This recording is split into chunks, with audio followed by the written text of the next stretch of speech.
All right.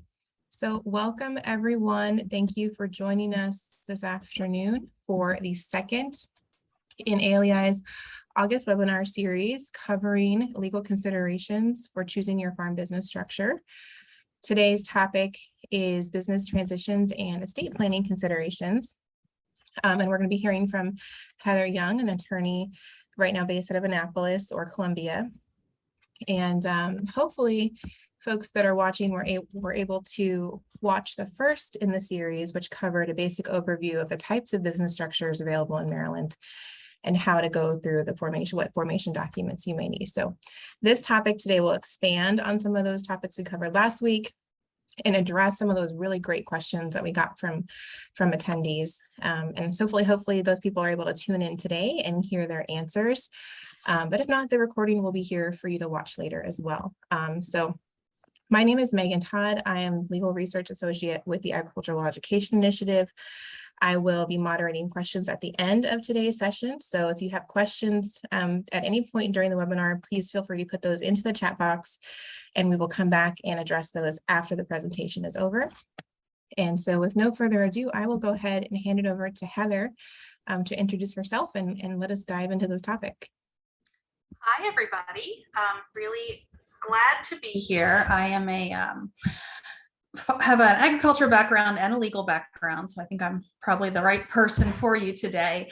I'll start with, I originally from Harford County, grew up on the family farm, 8th generation, doing beef cattle, grain, a little bit of pork, sheep, chickens, a little bit of everything that the classic Maryland farm does.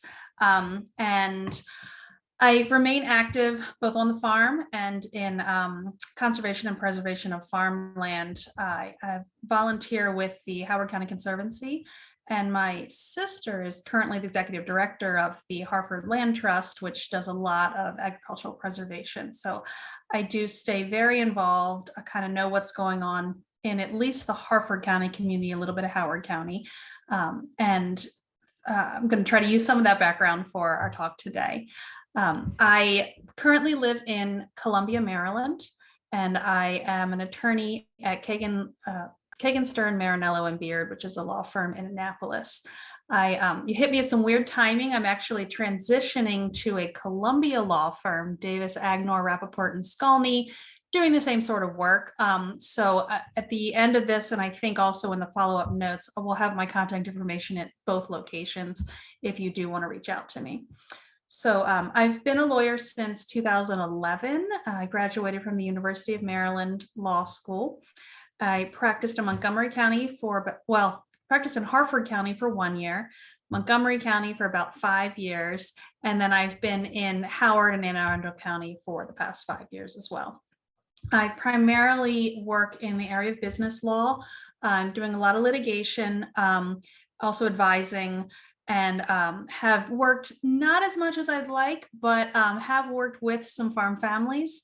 I definitely was involved in one case with a large operation, multiple generations, LLCs, corporations, all of the bells and whistles. And then I've also helped, hey, I just bought 5 acres and I want to turn it into a farm, and how do we do it?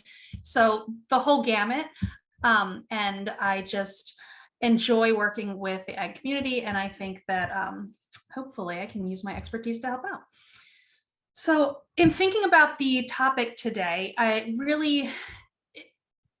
what it means to me is that we're looking at ensuring the longevity of the farm. That's going to be both ownership of the land and also continuation of the business enterprise. The land issue, there's so many ways to deal with that, as well as the business issue. For my own personal example, having land that's been in the family for many generations, that's what's most important to us, is keeping the land. Whether it's used for growing corn, having some sheep, agritourism, we don't really care as much, but keeping the land is our number one concern. So we take one approach, whereas somebody who's got this booming, amazing business and really wants to pass on the business would be taking another approach. I'm going to be talking today a little bit more about the business side of it. If you're looking more at the actual keeping the physical land in the family, that's going to take a few more considerations, real estate and estate planning. But talking about the business and recognizing that distinction, I think that and alone might help you make some estate decisions when you're deciding what you want to do, how and what do you want to pass on. Being clear on that. Is it the land? Is it the actual moving business? The other thing to start with is, when do you start this process? I know plenty of people that have a backyard chicken coop and they get a dozen eggs a week. Cool. You don't really need to form a corporation for that. But when that starts to take off and suddenly you're shipping eggs around the state, oops, maybe we should have tackled this and created a business before we started shipping eggs all over the place. So hitting that right moment is key, and having your team around you to help you decide when is very important. You want to have your lawyer, your accountant, probably an insurance agent, at least enough people you can ask general questions. Is it time for me yet? Is it not time for me yet? So let me see what else I had in my notes.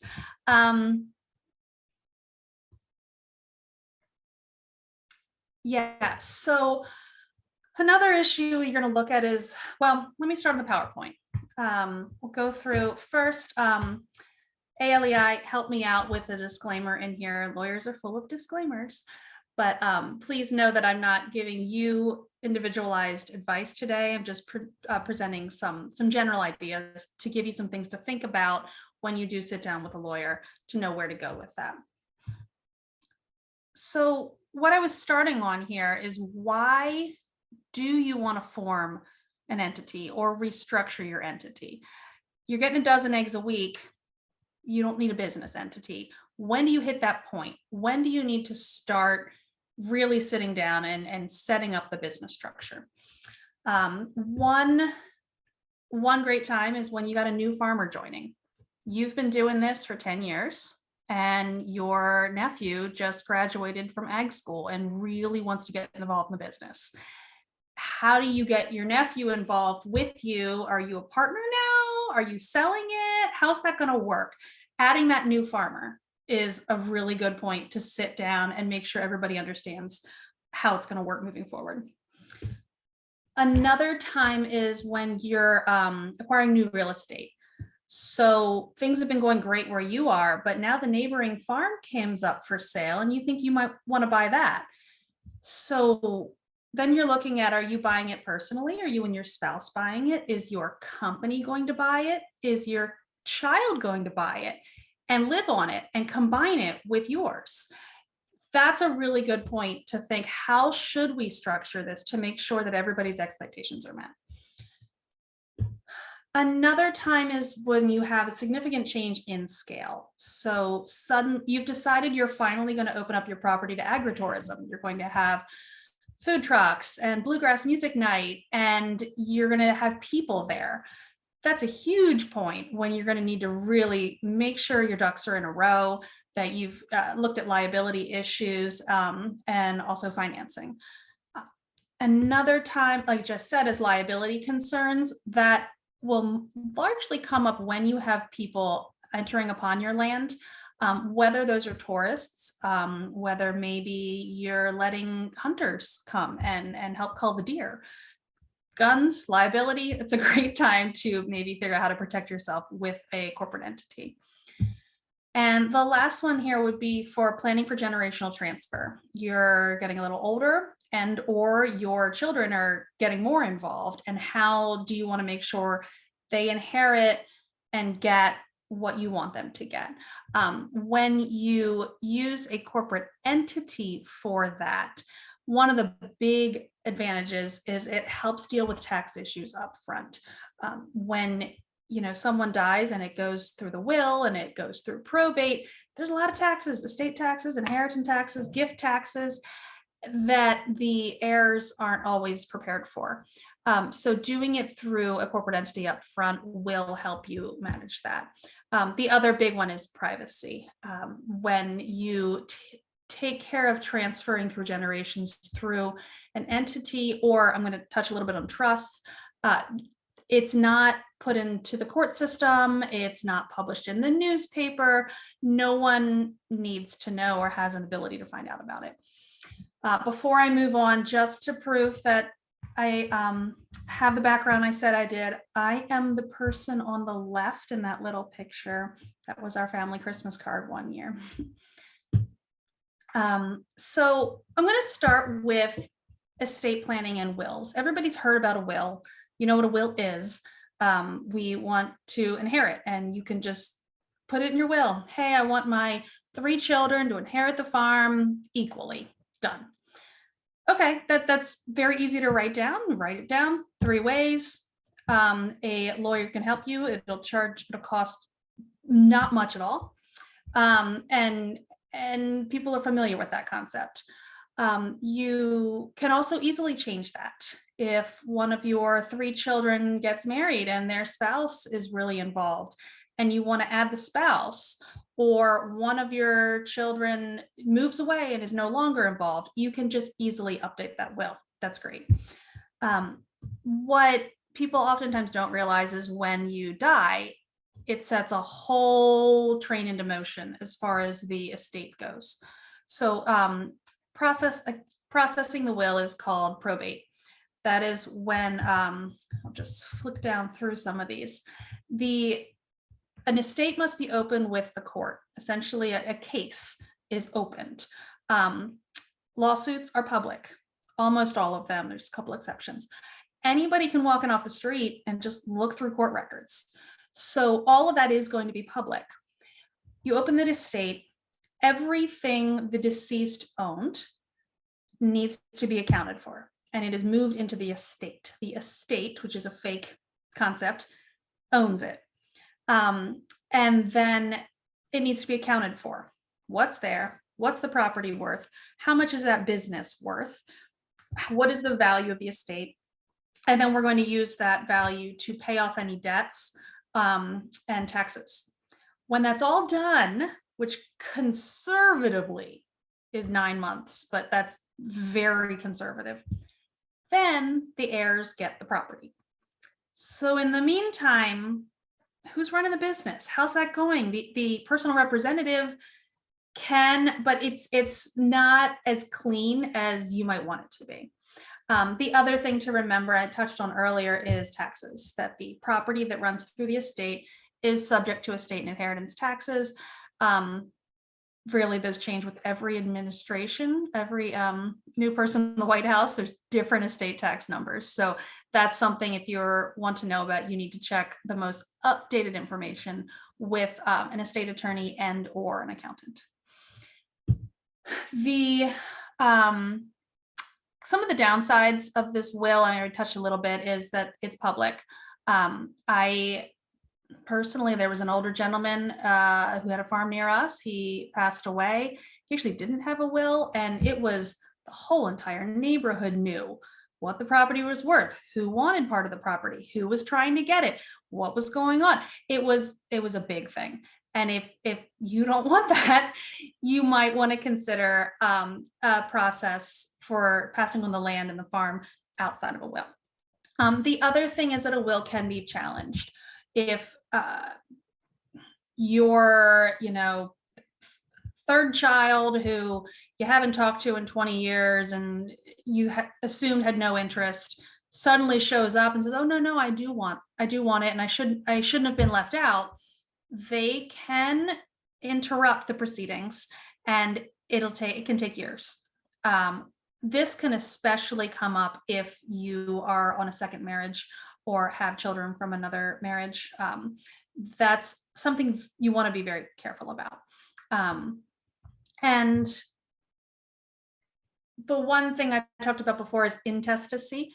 In my personal farming life, I know quite a few old timers who don't want to have a will. They don't see the need for it. I'm not going to do it. And that causes an issue. I already mentioned the one, but yes, under Maryland law, if you have no will, your spouse and your kids inherit everything. Yes, that happens, but not as cleanly as you usually want it to go. And again, it still must go through the probate process. So those people who are inheriting, really, it's public and people know about it. And like the neighbor of mine, the whole neighborhood knew about it and talked about it for years. So please get a will. The other thing I want to talk about before I get into corporate structuring is trusts. A trust is another option that can go with your will. Basically, a trust is another kind of just fake imaginary entity, and the trust would own whatever you give to the trust. So let's say you give your land to the trust, you gift it. It is subject to gift taxation, but the trust, the fake entity, now owns the land. But what's nice about it is it's all controlled by documents and contracts. So I have land that I'm going to give to this trust, and I'm going to designate my cousin as the trustee, who oversees, calls the shots, decides how the farm's going to be run. And I'm going to designate all of my children as the beneficiaries. So when the appointed time comes, all of my children start getting the benefits of that trust. There's also, and it would be, you decide when that point is. It's when I die, maybe when I become incapacitated, or maybe when I just decide I'm done and I want to retire. It moves through the trust, and taxes are much more limited there. You don't have to deal with estate taxation. And there are a lot of benefits to it. Now, a trust can be structured in many, many, many different ways, and you want to talk with an estate attorney if you're considering this, but it is a really good option. The two types of trusts are revocable trust and irrevocable trust, and kind of what they say. A revocable trust can be changed at any point. I created a trust 5 years ago. I decided it's not really the way I want to go anymore. I'm going to close it, or I'm going to change who gets it, or I don't want to retire anymore. So now it's going to be when I die, things move. A bit of flexibility there, not quite as tax advantageous. The other one, the irrevocable trust, you put it in writing and it is done forever until you die. So if you're sure that's the way you want to go, that would be your option. And that is much more tax efficient.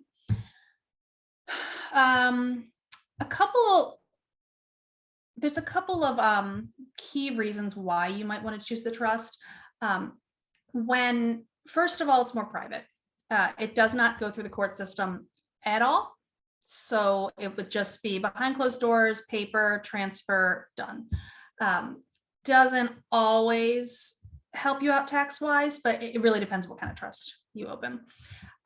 If this also protects if you become disabled. A will, you're still alive, you're still in charge. But if you are no longer able to, whether that's physically or mentally disabled, the will decide the trust, the person you've designated, or the people would be the ones to immediately take over. The estate will also avoid will challenges, like I talked about before. It's clear there's no way to contest it the way you could with a will. And the general situations in when you might recommend this is high value property. If you own 400 acres that is worth a ton because everything around it is developed, that's when you really want to take some really special steps. Also, when there's multiple generations involved, if you are the sort of the grandparent situation and you've got children and grandchildren and maybe nieces and nephews who are all interested in being a part of this, that can get complicated, and a trust might be a really good way to set that up. The other one is when you have a desire to exclude certain individuals. Maybe there's some in-laws who really you don't want messing with things, or you've got a deadbeat, I don't know, nephew who, shouldn't be allowed near the project. That would be another good reason. And not that you would want to exclude necessarily, but when there is second marriages and children by another marriage, that would be a good time to maybe consider this. So moving on to business succession planning, which is more kind of what I do and where my specialty is how to use an LLC, corporation, partnership to achieve some of these same goals, or at least get you set up for some of these same goals. So there's all of the business entity choices will affect some of the tax issues I talked about, estate, generational transfer, I talked about wealth transfer. It also enables you to deal with some of these issues, obviously, before you die. You kind of set up what the vehicle is going to be to move things along. And there's options to have, we're not talking about buying and selling shares on the open market here. I mean, there are some corporate entities that are called close corporations, close LLCs, where it is only certain people are involved. Let's say I'm done, I want out. I can't go give my shares or sell my shares to Joe Schmo. I only can to maybe a blood relative or whoever has been pre-designated as sort of the person who can be involved in this company. And I think when farm families, especially, you want individuals who know the value of the land, who are tied to it and want to be a part of it. So you could limit it that way as well. For those of you who attended last week, we went over some of the options for forming an entity. The ones I'm going to spend the most time on today is a sole proprietorship, partnerships, and LLCs. I have not personally set up any nonprofits or co-ops, so I'm familiar with them. But I'll let you know, in general, I'm going to recommend for a lot of people to possibly look at a partnership, but mostly an LLC. So I know that, and I believe this was on some of last week's talk, that a huge majority of farms in Maryland are sole proprietorships. I want to say it's 80% and that's based off of my personal experience, what I see too. Back to my chicken and egg example, when you've got a couple of hens in the backyard, that's not actually really much of a business. It's, if you want to call it a business, it's a sole proprietorship. As that grows, and now I'm adding goats, and now I'm adding, vegetables, and now I'm selling things, and I'm going out in the community, and it grows and grows and grows. Not such a great idea anymore to be a sole proprietorship. You've got liability, both on someone suing you, but you also have liability to the farm and the debts and the credit that comes in. So the first thing to think about maybe is moving, well, I would really tell most people to move your operation from a sole proprietorship out of a sole proprietorship. There's just a lot of risk to it. And unless you're a very, very, very small operation, I don't think you should stay like that. For the first option, I think in partnerships, it would be sort of a temporary, tentative situation. The thing about partnerships is you can accidentally create a partnership. You can also purposefully create a partnership. But let's say your cousin really wants to work with you and sort of almost apprentice with you and learn the ropes. And you're working together and things are going great, and we need a new fence. Let's split that one 50-50. And maybe you buy the piglets and I'll take care of selling them. And then who's going to get the profits out of that? And you get some, again, this sort of accidental partnership, which is cool. Now we're partners. Great. We didn't intend on that, but now we're in business together. But what about when your nephew gets married and leaves and buys his own farm and has his own operation? He could technically take half of what you've built together away because you have formed a partnership, and that is a legal entity, even though it was accidental. So I would caution people to be wary. I don't like just oh, it's fine, we'll figure it out later, because as much as we love family, you never know what's going to happen. So aside from accidental partnerships, you can formally form a partnership. There's a general partnership, a limited partnership, and a limited liability partnership.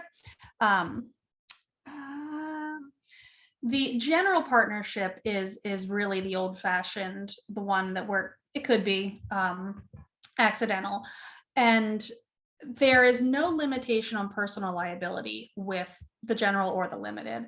Um, and that is something to be aware of. If the tractor goes or somebody visits the farm and gets injured, that goes to you, that goes to your house, that goes to your bank account.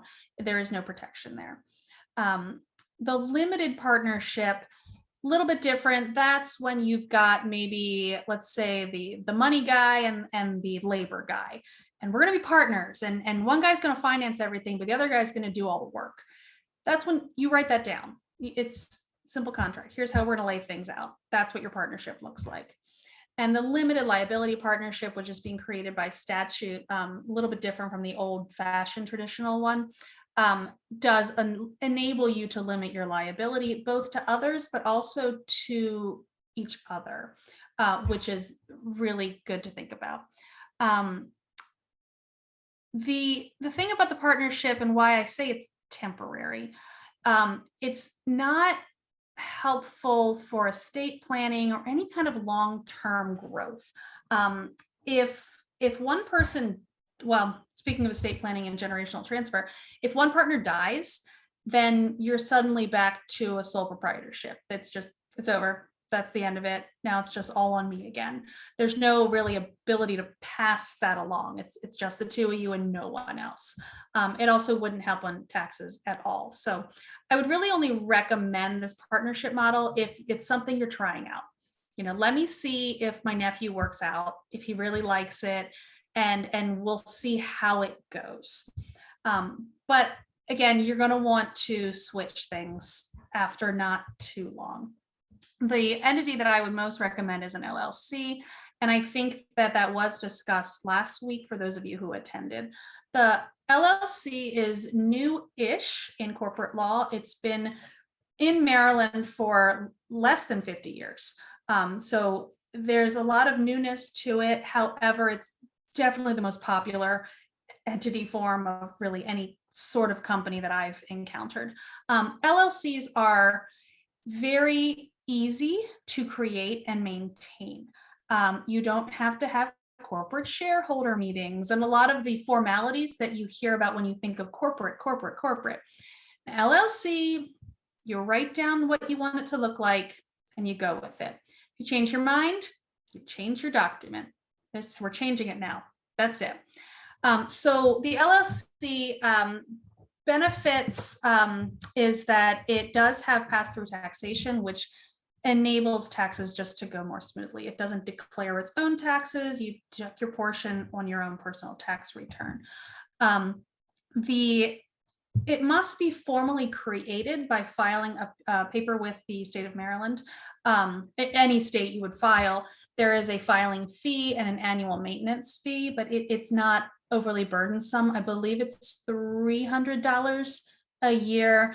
Although if you qualify as a family farm LLC, there is a discount to, I believe it's only $100 a year. And that just keeps you in good standing as an entity and also registered with the state.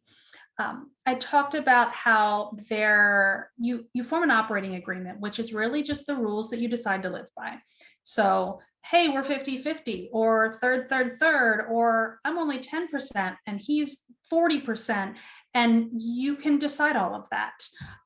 Also the dissolution, and this is really important because I know people want to get into business all the time and don't write this down. They might form the LLC, but never actually write the document that explains the relations. This becomes pretty important when, well, for lots of businesses, but on a farm, when you really trust your co-farmer and that they are the person you want to work with. If your co-farmer dies and you don't have things spelled out, legally their spouse is now essentially your partner. That spouse inherits those LLC interests.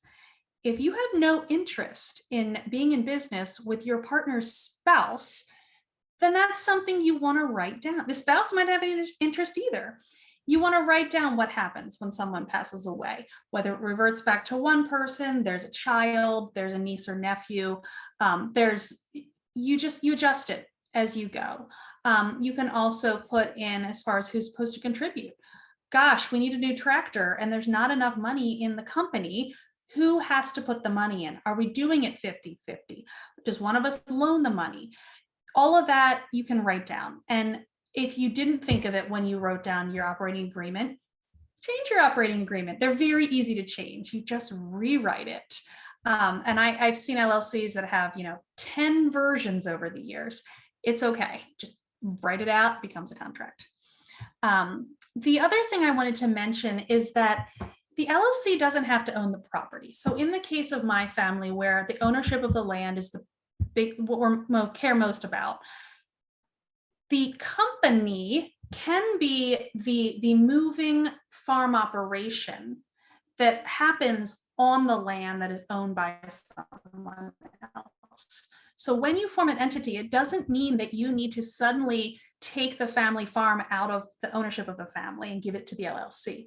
You can give the business to the LLC. So the livestock, the tractors, the machinery, that's owned by the LLC. That's what's needed to keep the business going. The physical land is owned by an individual, or however that had been set up ahead of time.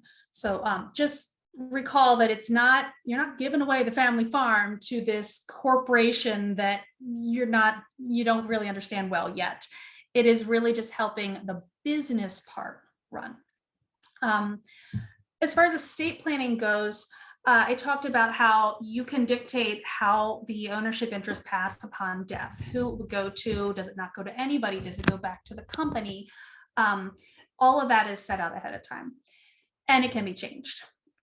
In the other thing is, you're not going to have to wait for a will to go through probate to keep the business going. It's already set up. The LLC knows who's going to be taking the pigs to market next week, despite granddad's death. It's still moving the way you intended it to. There's not this pause of what do we do while the will is with the court. The LLC can also minimize some tax issues, which obviously minimizing taxes is great. And it is currently the most common and flexible entity form out there. So move over to the next one. Another reason, another example of an LLC might be when it's not in the family. You've decided you're finished with corporate America. You move back home. Your best friend from high school does the same, and you think you might want to get into farming together. Awesome. That's when you want to figure out the rules. How do we want to do this? Are we really 50-50? In the, I'd say, traditional farmer model, there's a little bit more, the older farmer kind of dictates how things are going to be run, and everybody defers to that farmer. And it's a little more clear when it's a family situation.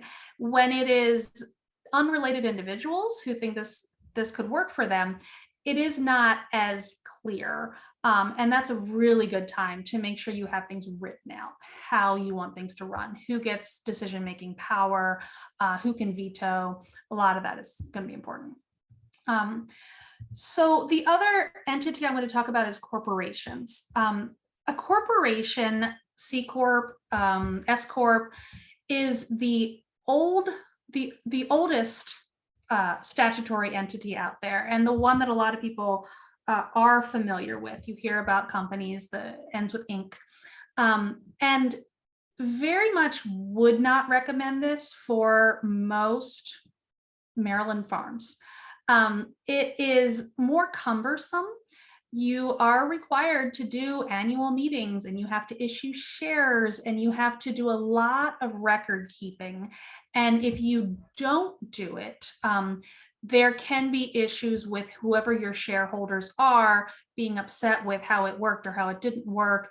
And things can get expensive, especially if there is an issue within the company.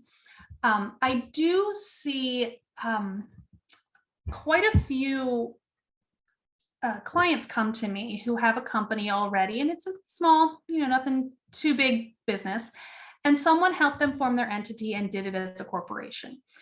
That happens very frequently. Oh yeah, I have it. I'm set up and I'm a corporation.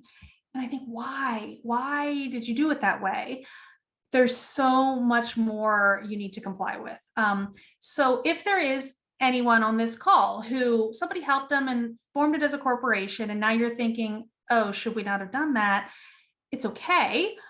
There are ways to change your entity status. So if you realize this isn't right for us, it is very cumbersome, we should probably be an LLC instead. There used to be a very complicated way to do that, but now there is a statutory conversion system where you can convert everything over and become an LLC. There are tax consequences to it. So I would probably talk with the CPA as to whether that makes sense for you or not. But if you are currently a corporation, you really should make sure you understand all the rules and regulations that pertain to being a corporation. The last bullet on here, I said it's not really recommended for smaller operations. Now, if you are the biggest guy in town and you've got combines and you're selling beef to Whole Foods and generations and employees and all of that, okay, yeah, maybe a corporation makes sense for you. But if you are a 5-acre lavender farm and that's just what you're doing, then maybe not a corporation, at least not at this point. There is, I guess, one thing that would help with transition planning in a corporation is you can structure classes of stock. There's class A, class B. Certain stockholders have more say in things. Maybe the lower, more minor stockholders would be younger children that you hope want to inherit. There is a very structured way that you could set that up. But I'm going to say for most, I haven't talked to you guys yet, but most of you on this call, I'm guessing it's probably not the right step for you. So this ALEI helped me out with this slide and wanted you to be able to access.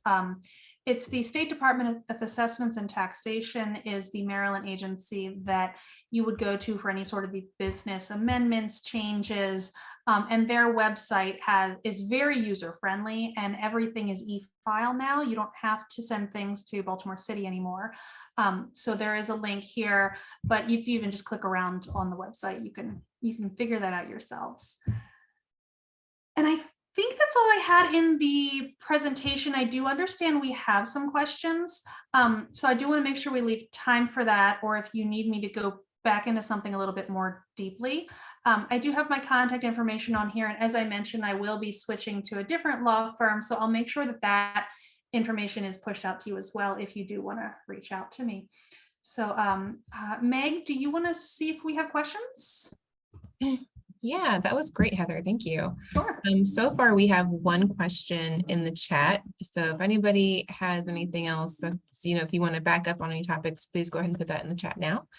But the question we have is there a financial level below which probate is not applicable?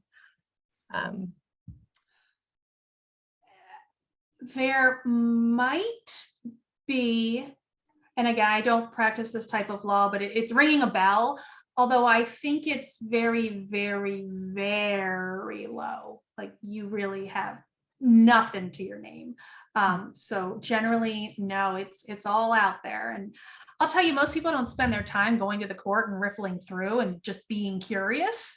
However, you never know who might be looking at these things. That's true. And if there's property involved, if there's somebody who's owning farmland, then it's probably not going to fall below that level. Exactly. Or if there's any business whatsoever, you might have a very small operation on your 1/3 of an acre, but it does classify as a farm. And even so, that is a going concern. It's a business that's doing things. And then you've got the entity and also whatever property it owned, and all that would be going into the estate, or at least tangential with the estate, and would become public.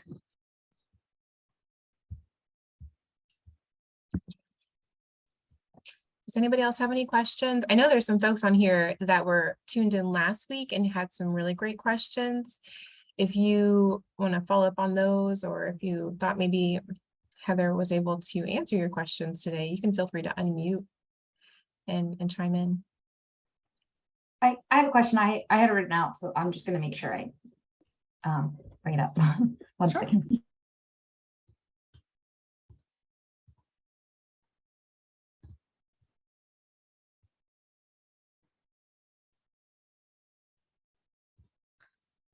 Give it a minute there. Yeah. So I just wanted to quickly go over again, and you covered it a bit last week and this week, but we talked about leasing agreements last week. And it was, the idea was separating your personal assets from your LLC assets. And if the LLC is using your personal property, how should that leasing agreement look so that your personal property won't be considered a business asset in case of a legal action, and then you can sort of reduce the amount of insurance you need and things like that? It's a very specific question. It is, I was trying to answer you in general terms, and I can follow up with you afterwards if you want. Yes, if your concern is liability, then you do want to have things papered well and clearly. Now, if we're talking about, depends on what you're talking about too. If the personal property is maybe the land itself, then yeah, I'm not in a great position to say, oh, we can just say it's only $1 a month, or we have to actually value it. I have to get back to you on that. But I would, especially, I have a background in liability law, and the kind of the more reasons to try to pierce that liability veil that you can find, the better. So I'm going to say, if you have it's $1 a year for 100 acres that we're renting, probably not going to fly in a liability lawsuit. It could cover you on other aspects, but if you're looking at liability, someone got run over by your tractor and is coming after you for everything you've got, I'm going to say your $1 a year rental is probably not going to work well. Hope that answered your question a little bit. Oh, yeah, absolutely. So really, one of the things I was wondering about was just like sort of a rate of rent. So it sounds like a more closer to market rent is more appropriate. I mean, I'm going to probably defer and say, in general, yes, you want to do all of it above board. We'd have to look at your individual circumstances and what kind of property we're talking about, if there maybe is sort of a loophole for you, because yeah, wouldn't it be great to pay $1 a year for all the land? Yeah. So, and if we could make that work for you, great, but I really need to look more into your individual circumstances. But in general, no, you're going to do market rate on these things. Okay, great. Thanks a lot. Sure. So we have one more. We have a question in the chat box. Stephen, do members of an LLC need to be materially involved in farming, or can you include non-farmer family members as well? You can include whoever you want. Back to an LLC being the most flexible, you can structure it however you want. You can specify percentage interests. You could not specify percentage interests. But no, I mean, if you're doing all the work and you're the primary farmer, but maybe your 22-year-old kid who's living in LA, but you hope that maybe one day they'll come back and join in, and you want to put them in that LLC just in case. Sure. Yeah. They don't really have to do anything. They will have to, your CPA will make sure that that sort of is appropriately accounted for on their taxes, but you can put anybody you want in that with you, as long as they know about it. Don't secretly add people.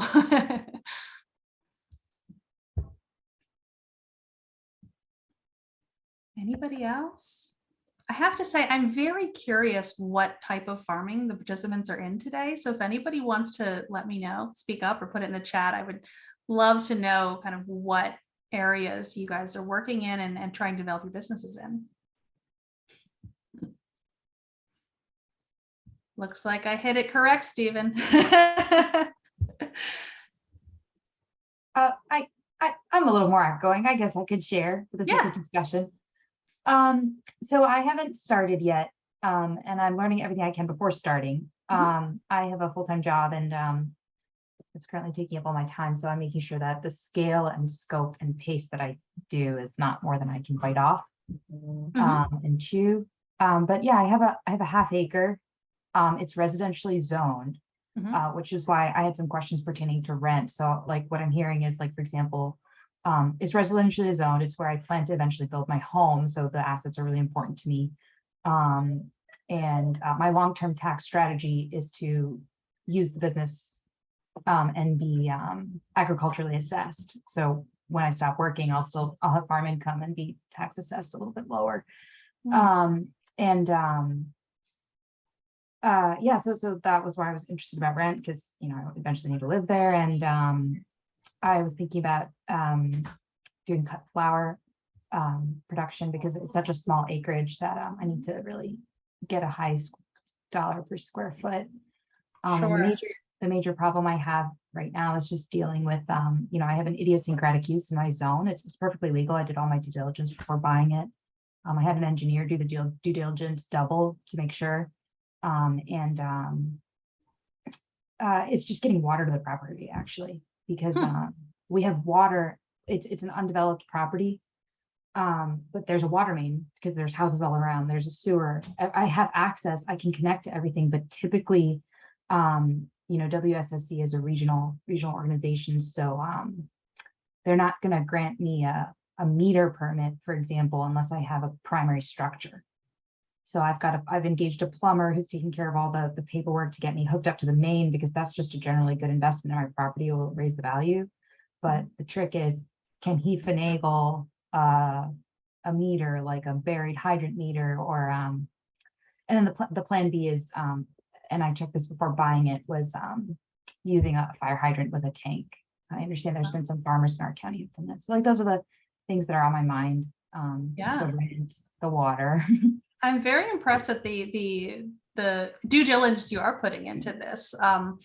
If it were me, I'd go ahead and plant some flowers and start enjoying them and see where it goes. But I love the way that you're kind of really setting it all up ahead of time for it to turn into a business. I think that's my personal, just kind of, we'll see what happens.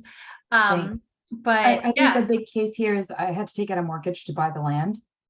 And it has to work as a home, because that was my down payment for my house. Sure.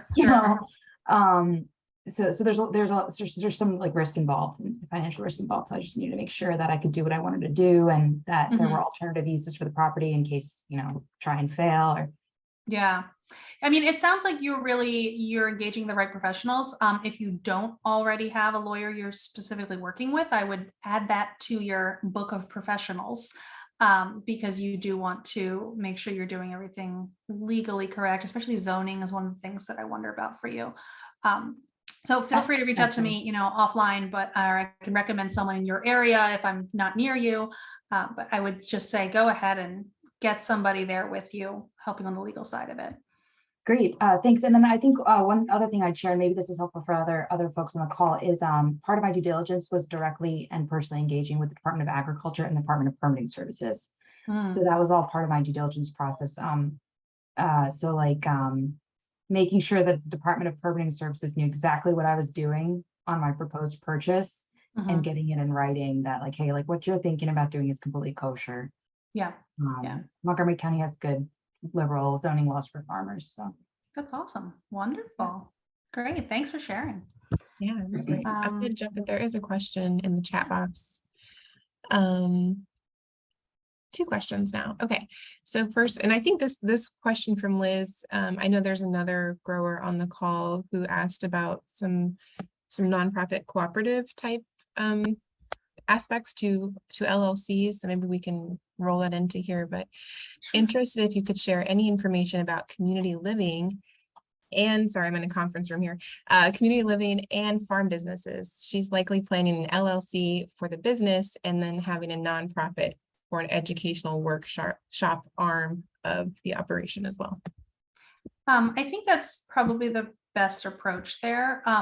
I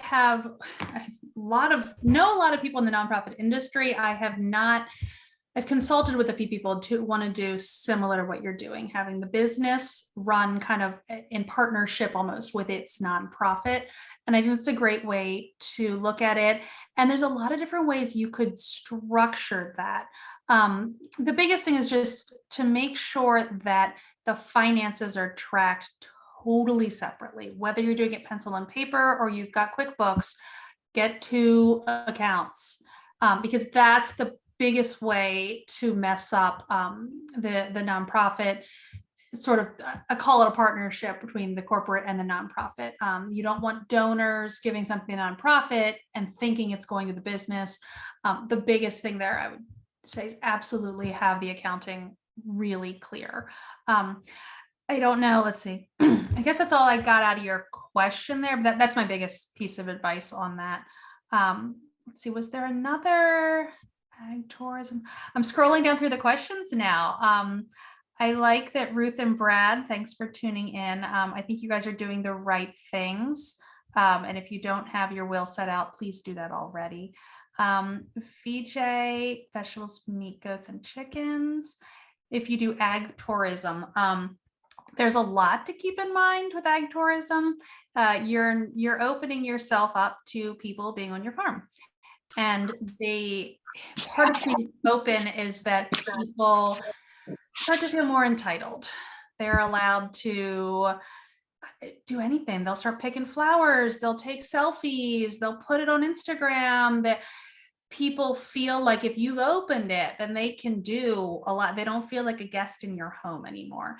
And that's a big thing to be aware of as it goes to liability, a lot of different things. The biggest, just the liability issues. And I hate saying that over and over again, because it sounds like, oh, this is scary, someone's going to sue me. Most likely no, but little things like signs, don't go over here, public area, private area, you don't want someone walking into your house. I mean, I've heard about all these things happening. So you really need to plan ahead and just think about weirdos coming onto your property and what do you want to do to kind of be ready for that and maybe limit some of the activities that could happen there. One way that Sarah likes to describe it when you do agritourism, it's like your farm becomes like an aisle in the grocery store, where you have to have signage, and if there is a hazard, you have to take steps and precautions to make sure people don't injure themselves. Yes. I always really like that imagery. But yeah, no, it's true. They can do whatever they want in that aisle. Yeah, I agree. Another one, community garden plots. Does that qualify as ag tourism? That is a great question. That seems like a cooperative almost. It really does. I'm trying to think. There's a community garden project where I live, and I participated for a year. My children were infants, and it didn't work out. But it does sound more like a co-op type angle, and I have not explored that at all. But that would be something that would be fun to look into and see if that would count. I don't Some know. of the context for this question is sort of an English model where there are private companies with private landowners that are renting out allotments as their public allotments sort of get booked up with long waiting lists. In our county, we have a public garden with a massively long waiting list.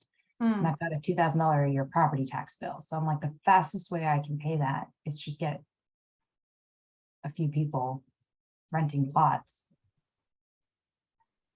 I don't know if that'd be ag tourism. I haven't seen anything like that in any of the definitions that I've come across. But that's something that we can look into and maybe touch base online about that. Yeah, That's really interesting. Yeah, I agree. One thing I'd be interested in knowing is I know from a zoning perspective, it's considered a different activity. Because I can do it under a different exception to the zoning code.